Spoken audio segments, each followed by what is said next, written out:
Welcome to True Crime by Indie Drop-In. Each week we feature an episode from the best independent creators. Hit subscribe for more great true crime content. If you would like to help Indie Drop-In support indie creators, you can buy us a coffee. Just go to buymeacoffee.com/indie drop-in or click the link in the show notes below. Today's episode is from Hub City 10-8.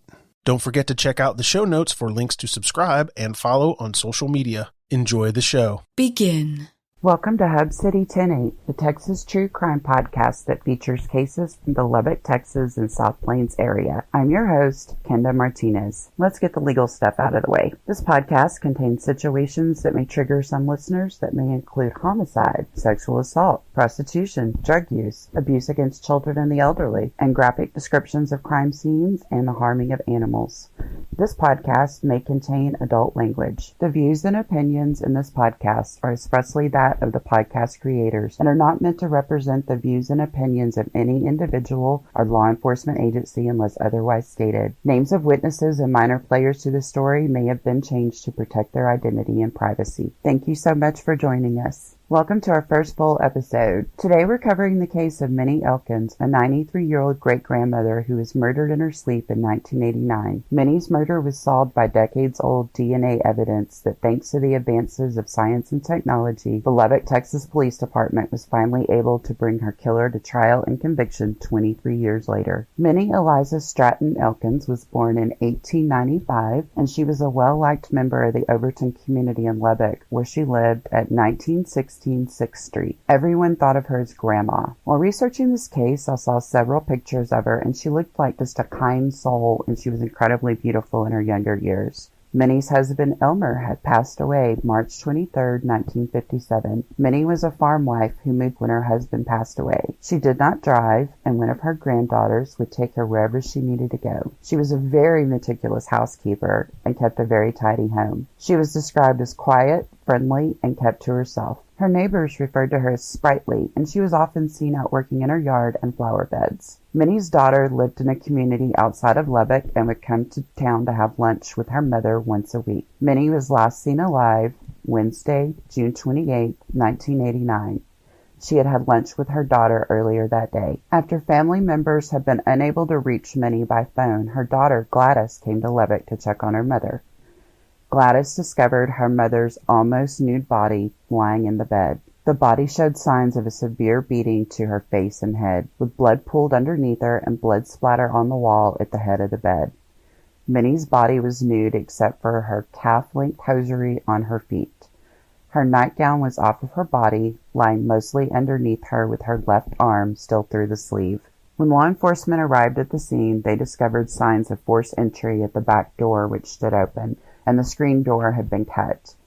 They also found a dish with food scraps in it sitting on a dresser in the bedroom. The tops of several jewelry boxes were open, and the bathroom toilet seat was up with urine in the toilet bowl. These conditions were not consistent with the normally clean home that Minnie was known to keep. Several items were also found missing, including Minnie's purse, her wedding ring, 2 strands of pearls, a brooch, and a lapel pin. Also discovered missing were several packages of meat wrapped in butcher paper from the freezer. Then Assistant Police Chief Thomas Esparza from the Lubbock Police Department stated to the media at the time, "She was severely beaten about the face and head. We feel like maybe robbery was the motive. There were some items, jewelry items, and maybe a purse that have never been accounted for." Now, during the investigation, detectives bundled the bed sheets and other bedding and delivered them along with other evidence to the Texas Department of Public Safety Crime Lab in Lubbock. At the time of the submission to the lab, Jim Thomas, then a laboratory supervisor, examined the evidence submitted and found on the bedding several hairs that appear to be pubic hairs. As their investigation continued, police considered approximately 37 potential suspects. No fingerprints at the scene matched any of the suspects. None of the additional evidence recovered led to the confirmation of the involvement of any of the potential suspects. Periodic review of the case continued over the following years, but no hard evidence led police to the killer. At various intervals through the years, additional lab tests were performed on items collected at the murder scene, but the case grew cold. But then, several years later, a new boot homicide detective was asked to take a look at the Minnie Elkins case. His fresh eyes and dogged persistence were going to turn this case upside down. Recently, I sat down with Zach Johnson of the Lubbock Police Department. Detective Johnson was that green homicide detective that brought this case to closure. Detective Johnson and I agreed to meet at a Starbucks near Texas Tech University. Neither of us were aware that the inside seating was not available at the time due to the ongoing COVID-19 restrictions. And I know that we're all just over COVID at this point. We had hoped for a quiet public place to talk about the case uninterrupted. Instead, we had to settle for the opposite, which was a crowded Starbucks patio alongside a busy major street during afternoon Lubbock traffic. I've tried to edit out the street noise and clean up the audio as much as possible in the interview audio, while still including the many aspects of the case that Detective Johnson provided, and leaving the twang and lilt and lackadaisical pauses that us West Texans are known for. So for that, please excuse the quality of the audio. Lesson learned, and I promise to do better next time. I have to say that listening to Detective Johnson tell the story of this case from his standpoint was literally enthralling. He remembered every single detail and tells it with exuberance and excitement. He was leaving you feeling as if you were right along with him for each step of the investigation. Before we get to his interview, I wanted to point out that while researching this case, I found the irony that we chose to meet where we did. The old 6th Street that Minnie Elkins had lived on was later renamed to Mac Davis Lane in honor of the famed Lubbock music icon Mac Davis. The Starbucks we met at was on the corner of Mac Davis Lane and University Avenue. So let's get right down to it, and now we'll hear from Detective Johnson. Minnie Elkins was 93 years old. And she lived where Walmart is. Okay. So it's just over here to the east, southeast on 6th Street. It was 1916 6th Street. Okay. And she lived there almost her entire life. As a matter of fact, her and her husband lived across the street from Buddy Holly when he was growing up. So that's how long she'd been in the neighborhood. And she'd been in the neighborhood long enough to see it go downhill into the Overton that it became, where all the drugs and the shooting and the prostitution and the crime. And that's the Overton that we're talking about when we're talking about her case. That's the Overton that she died in, basically. Well, I read somewhere that it was the Overton Project. Yes. Was it like projects? Yes. They had a whole bunch of apartment complexes there that were nothing like but crack houses. Kind of thing, yeah, and the houses had all gone down, because they'd all been built in the 30s and 40s. Right. And so now they're trap houses and dope houses. So why did it turn that way? I think it was because the way Lubbock grew. Lubbock started centrally, and then all the money went out to the south and to the west. And so all of your money started in central Lubbock, like down here by Texas Tech, all in the Tech Terrace area. Mm-hmm. And all that money just kind of got up and literally moved. And I think maybe some of the big medical businesses and all of the medical technology and the hospitals becoming what they became, people were living further away from the center of town because there were more opportunities out in the south part of town and the west part of town. So it's just like everything kind of migrated away right. from that area, and yeah. then it kind of left the cheap. And you also had the tornado back in 70 that ripped all that area apart. Okay. It ripped downtown apart and part of the Overton neighborhood apart. So I think there were a lot of factors that came into play that kind of conspired to put that into what happened. When did you come on the case? I got it in November of 2010.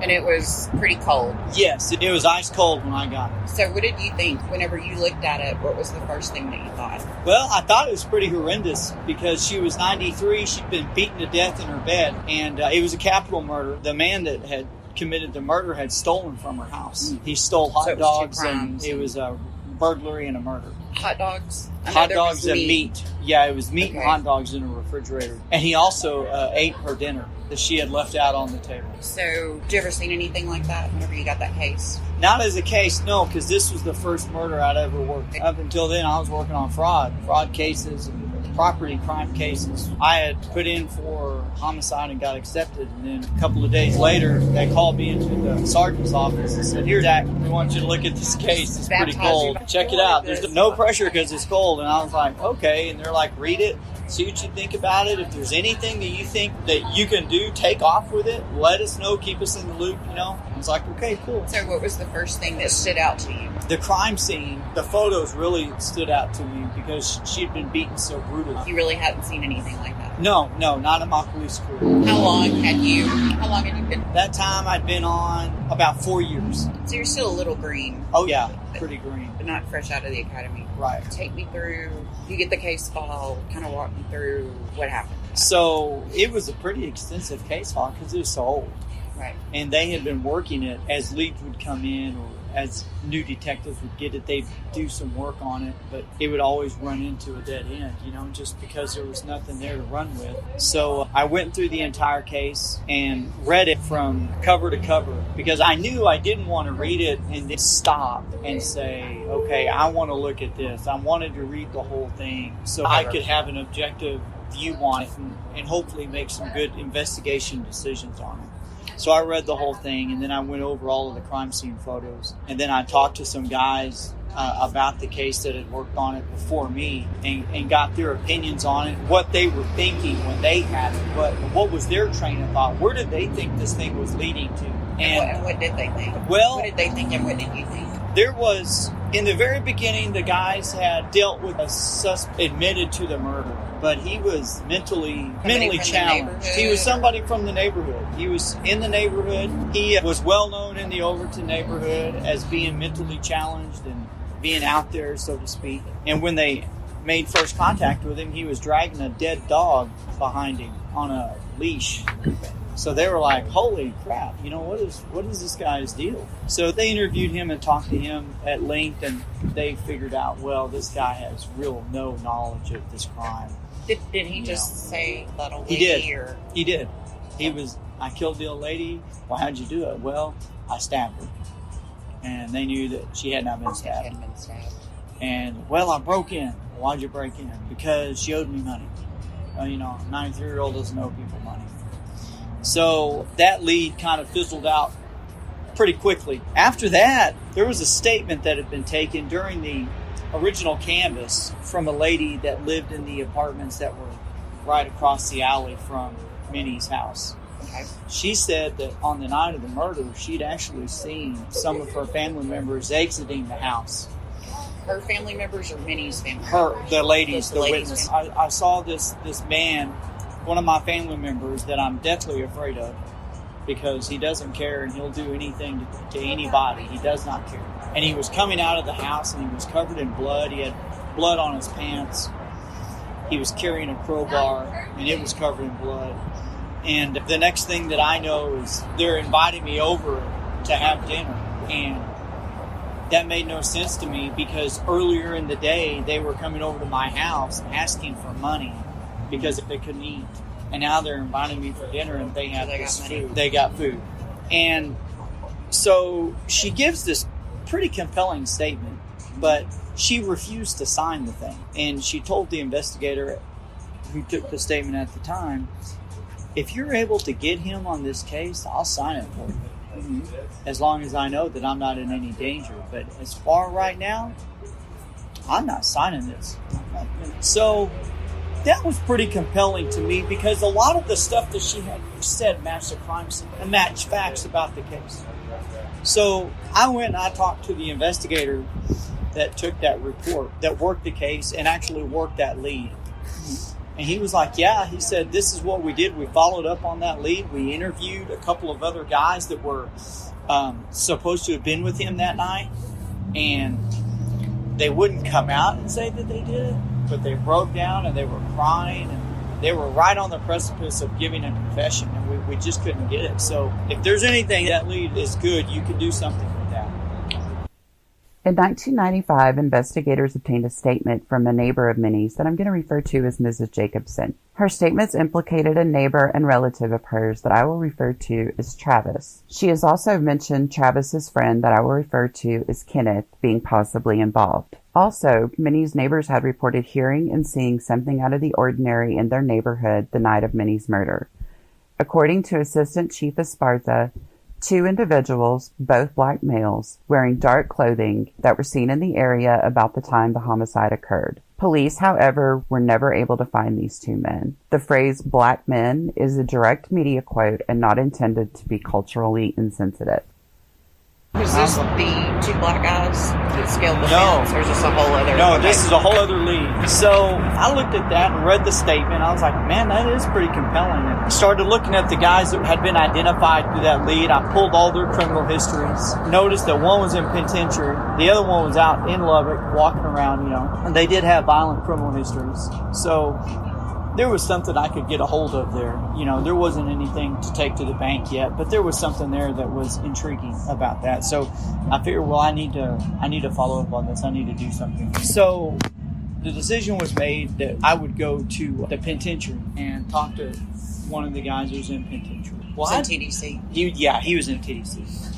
Well, before I talked to him, I'd gone out and went to his address where he had lived and actually talked to some of his family and asked them about if they remembered this case, or if they remembered him making any statements about this or whatever.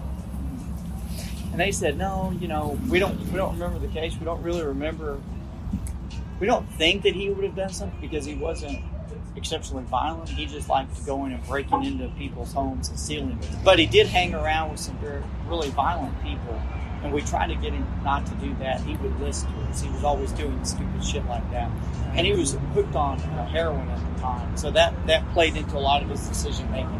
Right. Okay. Well, anyway, I get that information to get a good background on him. Me and another investigator that had personal experience with this guy, we went together down to TDC, down in Huntsville. Okay. Because this guy was a Aryan Brotherhood gang member. He was really high up in the hierarchy of Aryan the guy that Brotherhood. you were going to take. Yes. And so he was on a lockdown solitary unit. So we went out to talk to him. And here I am. I've been in the murder game for maybe a year. And here's this guy that I'm talking to that has been in the criminal game for 40 years. Yeah. And he knew exactly who I was when I walked in. And I walked in and he did. Is that what it was? Yeah. I walked in and I sat down and he said, hey, you that detective that's been talking to my family? And I'm like, Maybe. Yeah, what are you talking about? He's like, well, I know you've been talking to my family. They told me that some detective went out there talking to my family about some murder case. Is that why you're here, about that old lady that got killed? Yeah, that's why I'm here, about the old lady that got killed. So the reason that I'm here is that apparently when you were interviewed by the police several years ago about it, it really bothered you to the point that you broke down and you were crying. Mm-hmm. Is that fair to say that it happened? Yeah, that happened. What happened to her was horrible. I'm like, so I'm thinking, man, we're at a pretty good spot with this guy. This could be the linchpin to our whole case, and we need to do this the right way, and maybe we'll get some good information. So start interviewing him and talking to him. Well, he didn't have any information on the murder itself. His explanation for the crying and for the emotional attachment to the murder was because it was a 93-year-old lady, and it had bothered him to the point that he could not believe somebody would be that horrendous and that horrible to a 93-year-old woman, especially in her sleep. So even skinheads have some honor. Right. Yes. Yeah. He's there's an honor code there. Right. Different criminals have different honor codes. So I was like, okay. So we got through interviewing him. We served a DNA warrant on him and obtained his DNA. Did you still think at that point that he was involved, or were you kind of? I was kind of up in the air on it because there was the other part of the statement where the guys were. And he had told me that, yeah, I did hang around those guys. They were violent, and made reference to several incidents that he was present for where they had been very violent towards people with weapons, like with a crowbar. So I knew that maybe he wasn't going to tell us anything, but we had his DNA at least. And so if we had his DNA and it was there, it was going to show up. So I was feeling pretty confident at that time. Let him talk to me. If he wants to lie to me, that's fine. Because in the end, if the DNA is in that house, I'm going to find it. And then I'm going to have to come back to him and tell him, hey, man, you told me X, Y, and Z. I now know for a matter of a fact that you were in there. Right. You need to explain yourself. So I didn't feel that it was a total waste of time. I felt good that we did get him on the record currently, and we had his current statement, and we had his DNA. And we did get some good information, additional information about these other guys that were involved. So we come back to Lubbock. I met with the scientist that was assigned to the case, that worked the DNA end of it. And we went through all of the evidence in the case. And he said, okay, well, these evidence samples, let's take them. I'll take those to the lab and look at them. DPS, yeah. Lab. And see if there's anything that I can work with that may yield some DNA, and I'll let you know. I was like, okay, cool. Well, one of those samples was a pubic hair that was recovered within the blood and the sheets of the victim. In late 2003, the Texas Department of Public Safety Crime Lab tested the hairs recovered from Minnie's bed linens. Analysis confirmed that the hairs to be pubic hairs and determined that they did not belong to Minnie. That's crazy to me. I mean, if that would have happened now, yeah, I could see somebody recovering it. But it seemed like, even though it wasn't that long ago, I mean, it was long ago, but not that long ago, it just seems like it would have, I don't know, maybe seemed like they would have been as thorough. Right. Well, they collected all of the sheets, and it was in the sheets when they collected it. So they went through the sheets and gathered evidence and then submitted that, And fortunately for me, obviously, it contained a DNA profile. And after all these years, it was still good. It was still good, yes. Yeah. So we had the statement from the lady. We had the current statement of the guy in the penitentiary. But we needed to support that statement. So we had to get this lady sign the statement. She had to be able to tell us, yes, this is the truth. This is what I saw. And after all these years, I'm going to sign this, So me and another detective go out here to Ropesville, where she lives, and talk to her and told her what we were doing there. And what was her demeanor then? She was still scared. 22 years later, she was still scared. But of the guy? Of the guy, yeah. But she was like, you know what? She says, hey, it's been too long. This lady needs justice. If there's anything I can do, I'm going to do it. Okay, well, then by God, tell me what happened that night. What did you see, And she told us. And it was exactly what was in her statement. So you feel pretty good about it? I did. The only difference about the statement that we got and the one that she'd given was, she gives us this statement, and then she said, and I'm like, okay, so is there anything else that you can remember that's important that you want to include in your statement before we sign off on it and call it good? She says, yeah. She says, you know what? For some reason, I remember a Hispanic guy with them that night. And his name is Ray. And I don't know why that stands out, but I know that. And I want that needs to go in that statement because I know that. And I was like, okay, cool. So we get all that in her statement. She signs it. We're driving back to Lubbock. And I looked up the investigator that was with me, and I said, man, wouldn't it be crazy if we're doing all this DNA work and it comes back to some Hispanic dude named, wouldn't that be crazy? He was like, yeah, that would be pretty wild, man. Pretty wild. So what did y'all think about her adding that all these years later? I didn't know what to think because that was all new to me. Because I know people remember things after the fact and forget things. And I know sometimes eyewitness statements or people remembering things aren't always... Not always the best. The best. Yeah, right. Yeah, and so that was new. It was all new to me, and so I figured, well, I'll just rock with this and see what happens. I mean, her statements, what she told me, it's either going to be good or it's going to come up to nil, and we're not going to be any worse off than we already are. Right. So I was like, okay, cool. So put it in there. She signed it. We go back to the PD. Mrs. Jacobson provided a second statement to police in 2011. She later told the jury during testimony that she did not give a statement until 1995 because she was quote-unquote worried about retaliation. She stated that on the day of the murder, she saw Travis in his apartment, which his apartment was located on the property next door to Minnie's home, with what she assumed was blood on his hands. She also stated that Travis had what she thought was a crowbar that had blood on it. Also in her statement, she said that she saw a purse and some meat in Travis's apartment. She recalled that the young lady who lived with Travis at the time did not carry a purse and described the purse she saw as, quote unquote, a big purse. It just wasn't a little young lady's purse. It was a big purse. Mrs. Jacobson stated to investigators that it seemed like an old lady's purse. Mrs. Jacobson later testified in court that she saw Travis and Kenneth in Minnie's backyard the day after the murder and that they appeared to be, quote unquote, looking for something. She agreed it was unusual for them to be in Minnie's backyard. So she did sign the statement? She did. She signed it. So the case kind of takes a breather for a while because we followed up on everything that we could, and we're waiting on DPS to do their thing. And, you know, DNA takes a minute. Yeah, it's not like on TV. Right. No, I'm going to go to lunch. Yeah. Get back. Exactly. So it was sometime later that I've left work, and I'm down here on the flyover on the West Loop in Marshall Sharp. And the scientist from DPS calls me. He says, Zach, he says, we just got a codicit on that DNA sample from your murder case. And I'm like, a bunch of expletives. And I'm like, really? He was like, yeah.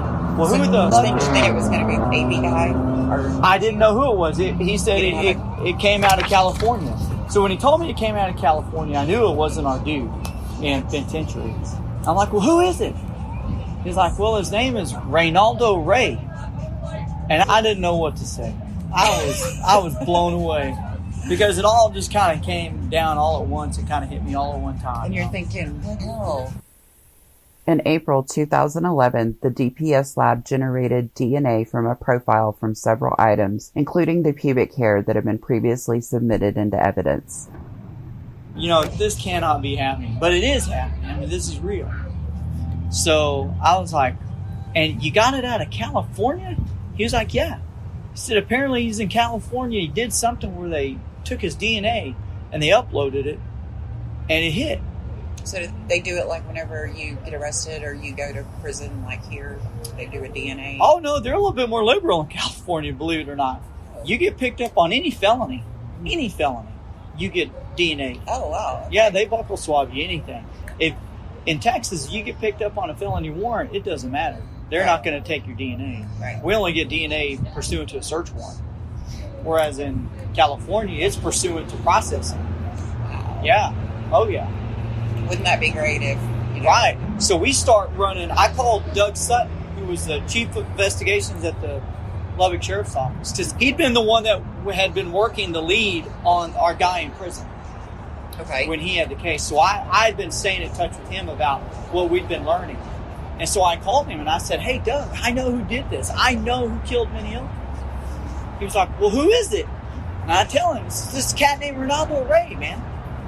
So over the next week, we started looking into his background. Well, we find out that Ronaldo, he got jammed up on a murder charge back in '83 before this thing ever happened here in Lubbock.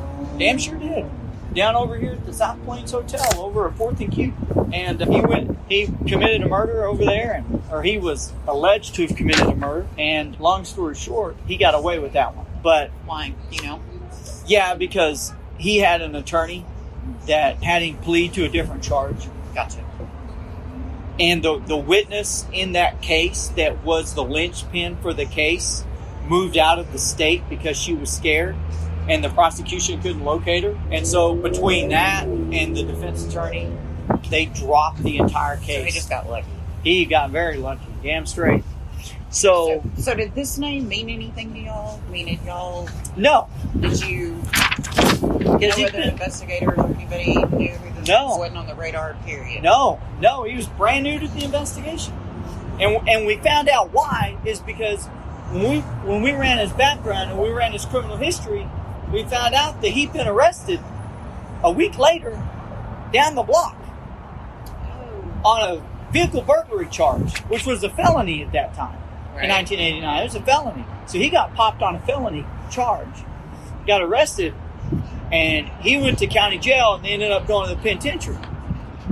So that day after he got arrested, he was never in Lubbock again. So he basically got picked up, went penitentiary, paroled out, and he booked California. He was gone. So, I mean, within a week of the murder, the guy is in jail on a totally unrelated charge and would never surface until we got his DNA.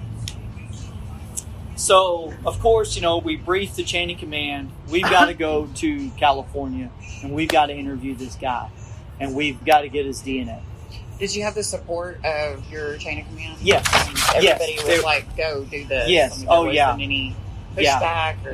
Nope. They were, let's go get this guy, right? So we got our plan. We're going to go get him. We go to the DA's office. We present the case to a grand jury. We get him indicted. We get a murder warrant for him. The coolest thing, and it still is, after me being on 15 years and after all of the cool things I've been able to do at the PD, this is still the coolest thing that I've ever done. Mm-hmm. Me and investigator Trey Mayer went with me to California.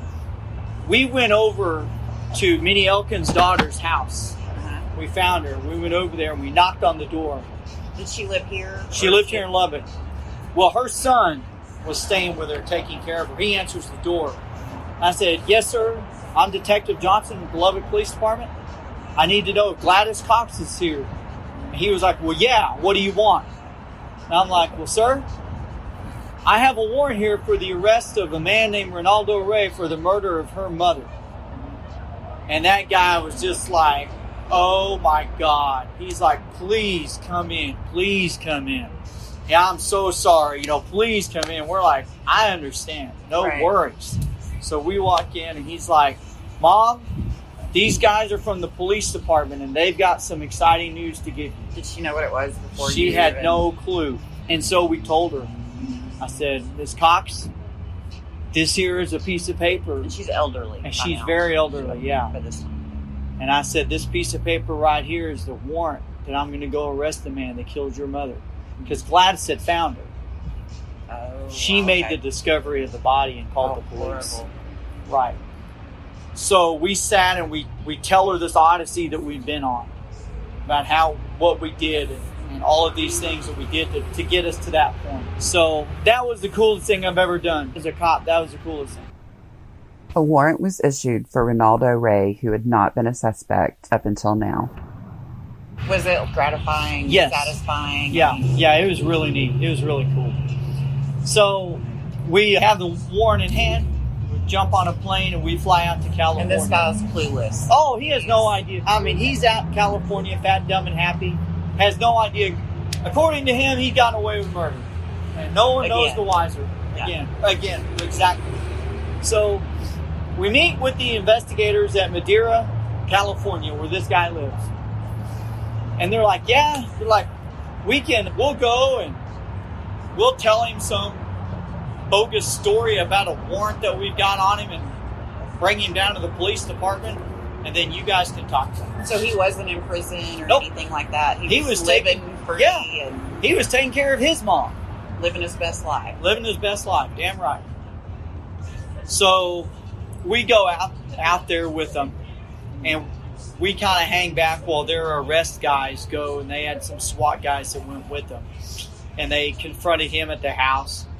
No problem. He went very willingly. Of course, he doesn't know we got a murder warrant. So his arrest was like a very low-key affair. Low-key, but then there was a lot of manpower there. Yes, there was. SWAT was there. Right. And, it turned... like a task force, basically. Yeah, and it could have been major, but it was very low-key.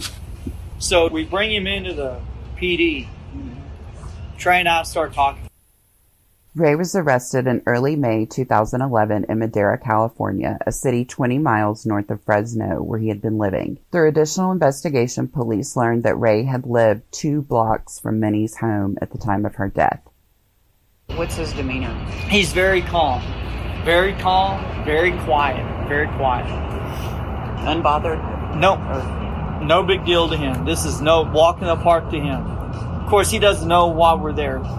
So we're saying, hey. Did you think that y'all were part of the California? No, we told him immediately we were from Lubbock. Oh, okay. And he didn't like... No, I told him, I said, hey, Ronaldo. He was like, no, call me Tony. I said, okay, Tony, I'm Detective Johnson with the Lubbock Police Department in Lubbock, Texas. Do you remember that place? Yeah, well, have you ever been to 1916 6th Street in your entire life? Have you ever been to that house? No, not that I remember, but it's been a long time since I've been in Texas. Okay, well, that's fair. I said, Do you know an elderly lady by the name of Minnie Elkins? Probably in her 90s? No, I really don't know anything about that. Okay, well, the reason that we're here is we have an arrest warrant for murder for you. Because your DNA is in her bed where she'd been bludgeoned and beat to death in her house at 1916 6th Street in Lubbock, Texas. Do you have anything that you can offer us right now about that case? No, not really. I don't know what you're talking about. I really don't remember. Okay, so we knew that we better dig in because we're going to be here a while. Right. Do you think that he really, at that time, did you think he really didn't remember? No. Or do you think he was that good at... I think he was that good. And not necessarily that good. I think he's a sociopath. And I think it doesn't bother him. Right. Yeah. So we start talking to him. And we talked to the man for like 5 hours. And we played every card in the book. Nothing. He was totally chill. As a matter of fact, he was like, guys, can I have a cigarette? We're like, yeah, we can give you a cigarette. Maybe he's going to give us some insight into this murder. So we take him outside. He starts telling us jokes and joking around with us. So we're joking around with him, So we do all this stuff. We get him back in there. So you're thinking you're trying to get a rapport with it? Yeah. And I'm thinking, the man's telling us jokes. He's so relaxed. We've got some kind of rapport. I didn't know what we had, but we had something there. And so I'm thinking that he's going to give us something. Like maybe he was a plumber at one time and went to the house. Right. But he didn't do the murder. Or maybe he knew he, in fact, was there and he was going to tell us, yeah, I was there with the guy in the penitentiary. Yeah. With this other guy, and they did the murder. And I was trying to stop him, something. Yeah. Nada, nothing, zero, nothing. I mean, we threw him so many bones, he wouldn't take anything. So 5 hours into it, he finally says, I want to talk to my attorney, I'm done. Okay, cool. So we have more than what we need. I mean, we've got a DNA sample. We know he was in the house, and he's been lying to us for 5 hours about how he wasn't there. We've given him a million opportunities to say that he was there, but to not involve himself in it, and he still won't do it. So how confident were y'all at that time? Like, you have DNA, but you don't have anything else from it. Right. Like, how confident were you in the case being strong enough for prosecution? I was very confident because the matter of the DNA was that it was mixed in her blood. It wasn't like it was some cube on the toilet seat where he may have done it. It was in the murder scene. I mean, up in it with her blood in the bed where she was beat to death. So I knew that was lock, stock, good to rock right there. We were good on it. And the fact that he was going to lie after years, 22 years, and he still wasn't going to confess to it. I mean, it obviously wasn't eating him up or anything like that. No, didn't bother him. So I go with him to the county jail to get him booked in at their county jail. So I'm in the car with him. I'm in the back seat. And I'm like, well, I'm going to ask him about that other murder case. I wonder if he remembers that one. So I asked him. I said, Tony, you remember this other one you got jammed up on over 1983 over at the South Plains Inn or whatever it's called? He was like, oh, yeah, I remember that. I'm like, you do? Yeah. He says, that lady, she was lying on me. I'm like, yeah? Yeah. And he tells me her name. And we're talking almost 30 years later, he remembers this lady. He said, well, the guy that he murdered, or that he was alleged to have murdered, had a very unique name, a unique Spanish last name. It was really a rare name. Well, he tells me the man's name and then spells it for me. And so I'm thinking, dude, I've got the man's DNA. When we get back to Lubbock, I'm going into the murder files and I'm pulling that evidence and I'm going to run it against his DNA. And maybe we can get another murder. We get him to county, we come back to Lubbock. So it hits the media and everything. We made this arrest on this old case or whatever. And so all these other agencies start calling us. And they're wanting permission to run their evidence against our DNA profile because they have cold cases as well. Right. And some of those MOs match our MO. Okay. And I was like, whatever, guys. If that solves a murder, be my guest. Go for it. So you're thinking maybe... Right. So I start looking into this murder from 83 because I'm fairly convinced that he's good for it. Well, come to find out, when the man took the plea deal on the vehicle burglary, which was a felony at the time, they dropped the murder case. And when they dropped the murder case, they got rid of the evidence. Oh, my goodness. So there was no way for us Is that common to do nowadays? No. Murder evidence stays. But back in the 80s, that's the way they did it. Yeah. So that's what happened with that. So we were never able to prove any of that murder against him. So we ended up... Oh, and while we were in California, right, we had teams here in Lubbock that were following those other guys that had been identified by our witness as being there at the scene at the night of the crime. And they yanked them up and brought them in for interviews and took their DNA. And then we compared that against the DNA at the scene. And it was only him. Those other guys, their DNA wasn't good. Were they there? I may be getting ahead of myself here, but... Well, there was no way for me to prove that they were. And they never confessed. And they brought that out at, trial, I guess, nobody testified against him. Those Correct. guys didn't testify right. against him. Yeah, and just like you said, they brought them in. They put them on the stand. They didn't testify as to anything. Mm-hmm. They had no knowledge of it, nothing. And I couldn't put them there. So, there's no murder charge. Whether or not they were there, that's putting them in God. Right. But we know Tony was there. So do you bring him back on a plane or... No. Or you drive him or... He got bussed. Really? Courtesy of the state of Texas, which pissed him off because they bussed him from California all the way through the Southwest. So he was basically on a chain bus. He was on a chain bus, and then when he got to Lubbock County, they gave him a bill for the bus ride. And he was mad as hell about it. That's awesome. Yeah, he was mad as hell about it.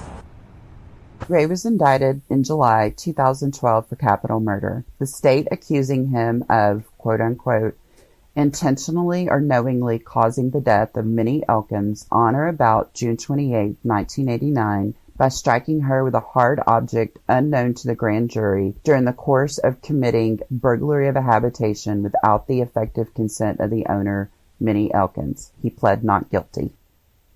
So, you testify, you present the evidence and everything at trial. Right. And how did you feel when the guilty verdict came back? Oh, I was ecstatic. I thought that was the greatest thing ever.